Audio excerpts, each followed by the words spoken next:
আসসালামু আলাইকুম, সবাইকে স্বাগতম। বিশেষ কর্মকর্তাদের এই যে বিভাগীয় পরীক্ষার প্রশ্নের আলোকে একটি প্রশ্ন, চুক্তিভিত্তিক নিয়োগ। এই প্রশ্নটি টিকা আকারে দুইবার এসেছে বিগত পরীক্ষায়। তো বিষয়টা অনেক সহজ। বিশেষ করে সরকারি চাকরি আইন 2018-তে এই বিষয়টি উল্লেখ আছে। কি উল্লেখ আছে সেটা মূলত 2018 সরকারি চাকরি আইন 2018 বিধি 49-এ বলা আছে। তাহলে আমরা যদি পরীক্ষায় আসে তাহলে এইভাবে লিখতে পারি, সরকারি চাকরি আইন 2018 বিধি 49-এ চুক্তিভিত্তিক নিয়োগের কথা বলা আছে। তবে সরকারি চাকরি আইন 2018 যদি সংশোধন হয় তাহলে সেই সংশোধিত অংশটুকু যদি এইটার সাথে যুক্ত থাকে তাহলে সেটি কিন্তু উল্লেখ করতে হবে কি আছে। তো যাই হোক, এখন পর্যন্ত এই অংশটুকু সংশোধন নাই, যার কারণে আমি এই আলোচনা করতেছি। এবার আমাদের কি উল্লেখ আছে সেটা দেখব, তাই না? বুঝতে পারলাম যে 49 বিধিতে এই চুক্তিভিত্তিক নিয়োগ করার কথা বলা হয়েছে, কিন্তু কি বলা হয়েছে? যে সকল ক্ষেত্রে তুলনীয় যোগ্যতা ও দক্ষতা সম্পন্ন টেকনিক্যাল বিষয়ের বিশেষজ্ঞ পাওয়া দুষ্কর হয়, সেই সকল ক্ষেত্রে রাষ্ট্রপতির অনুমোদন ক্রমে চুক্তিভিত্তিক নিয়োগ দেয়া হয়ে থাকে। এখানে বলতে চাচ্ছে যে যোগ্যতা সম্পন্ন বা বিশেষজ্ঞ কোনো ব্যক্তিকে যদি কোনো জায়গায়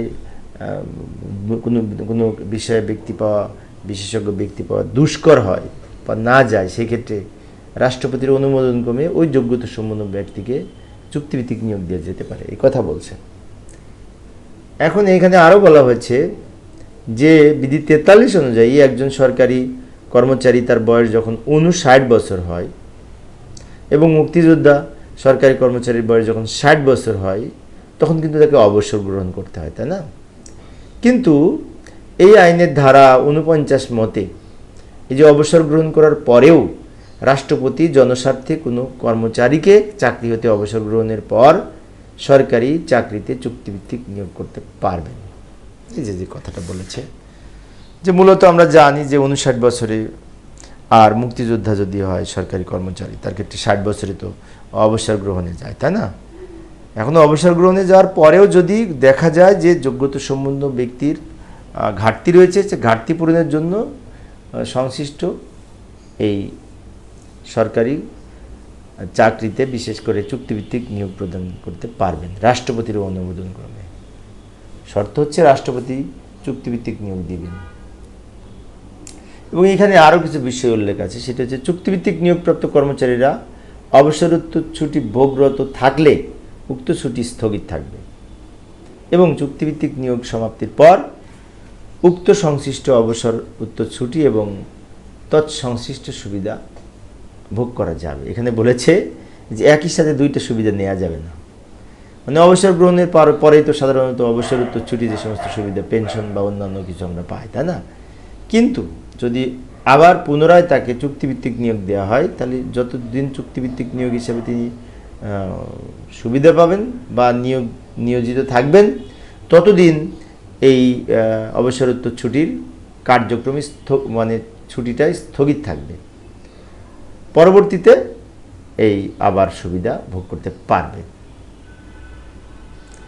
এবার এখানে আরও বলা আছে শেষের দিকে, সেটা হচ্ছে যে সকল ক্ষেত্রে মন্ত্রণালয়, বিভাগ, পরিদপ্তর বা সংস্থাসমূহের তুলনীয় যোগ্যতা দক্ষতা সম্পন্ন টেকনিক্যাল বিষয়ের বিশেষজ্ঞ পাওয়া দুষ্কর, কেবল সেই সকল ক্ষেত্রেই রাষ্ট্রপতির অনুমোদন ক্রমে চুক্তিভিত্তিক পুনরায় নিয়োগের প্রস্তাব বিবেচনা করা যেতে পারে। এই যে প্রথম কথাটি আবার বলেছে যে সকল ক্ষেত্রে বিশেষ করে মন্ত্রণালয়, বিভাগ, পরিদপ্তর বা সংস্থাসমূহের তুলনামূলক যোগ্যতা সম্পন্ন লোক যদি পাওয়া দুষ্কর হয়, বিশেষজ্ঞ লোক যদি পাওয়া দুষ্কর হয়, সেই ক্ষেত্রে এই রাষ্ট্রপতির অনুমোদন ক্রমে চুক্তিভিত্তিক নিয়োগ বা পুনরায় নিয়োগ প্রস্তাব বিবেচনা করা যেতে পারে। এই ছিল চুক্তিভিত্তিক নিয়োগ।